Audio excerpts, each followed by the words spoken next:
আচ্ছাদিত হয়ে যায়, ফলে এই ধোঁয়ার আচ্ছাদনের ভেতরে তারা আসলে পালিয়ে যায়।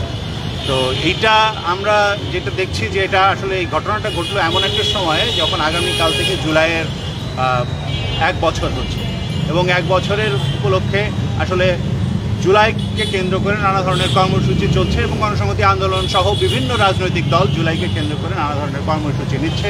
জুলাইয়ের অভ্যুত্থানে পক্ষে যারা ছিলেন তারা সকলেই এই নানা ধরনের কর্মসূচি নিচ্ছেন, এবং জুলাইয়ের এই প্রাক্কালে এই ধরনের ঘটনাকে আমরা মনে করি আসলে এটা জুলাইয়ের যে আন্দোলন এবং তার যে অর্জন সেইটাকে আসলে মানে ধূলিসাৎ করা। এখানে জনগণের ভেতরে তারা যে ভীতির রাজত্ব 15-16 বছর ধরে কায়েম করে রেখেছিল, সেই ভীতির রাজত্বটা আবার ফিরিয়ে নিয়ে আসার জন্য তারা এই ধরনের ঘটনা ঘটাচ্ছে।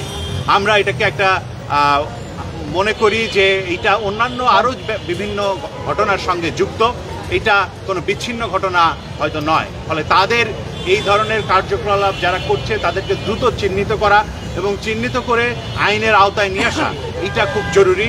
না হলে এই ঘটনাগুলো বাড়তে থাকবে এবং এই ঘটনাগুলোর মাধ্যমে আসলে এই জনগণের ভেতরে ভীতি তৈরির কাজে তারা সফল হবে। ফলে এই জায়গা থেকে আমরা চাই যে দ্রুত এই ঘটনার মানে যারা মানে এর সাথে জড়িত তাদেরকে চিহ্নিত করা, আইনের আওতায় আনা। এবং আমরা মনে করি এটা আমাদের জন্য এক ধরনের উদ্বেগের কারণ, কিন্তু আমরা শঙ্কিত নই। মানে আমরা জুলাইয়ের অভ্যুত্থানে আমরা নানান ধরনের শঙ্কা কাটিয়ে উঠেই বাংলাদেশকে নতুনভাবে গঠনের জন্য আমরা লড়াই করেছি, এবং সেই লড়াইয়ের জায়গা থেকে আমরা এটা অবশ্যই লড়াইয়ের মাধ্যমে এটাকে এগিয়ে নিয়ে যাব।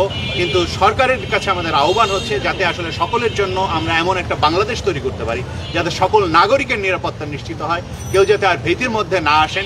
এই বিষয়ে তাদেরকে খুব দ্রুত পদক্ষেপ নিতে হবে। বিচার সংস্কার নির্বাচনের যে রোডম্যাপ, সেই রোডম্যাপ অনুসারে খুব দ্রুত এদের বিভিন্ন ধরনের যারা সন্ত্রাসী কার্যক্রমের সঙ্গে জড়িত ছিল তাদেরকে বিচারের আওতায় আনতে হবে, এবং বিচারের আওতায় এনে তাদেরকে যদি আসলে বিচারের ভিতরে না নিয়ে যাওয়া যায় তাহলে আসলে আমাদের যে লক্ষ্য ছিল এই লক্ষ্য অর্জিত হবে না। যে শহীদরা শহীদ হয়েছেন, যারা আহত ছিলেন, এই আহত যারা হয়েছেন হাজার হাজার মানুষ, ছাত্র জনতা, তাদেরকে আসলে তাদের যে আকাঙ্ক্ষা সেই আকাঙ্ক্ষাকে এগিয়ে নিয়ে যাওয়ার ভেতর দিয়ে আমরা আমাদের সংগ্রাম অব্যাহত রাখবো।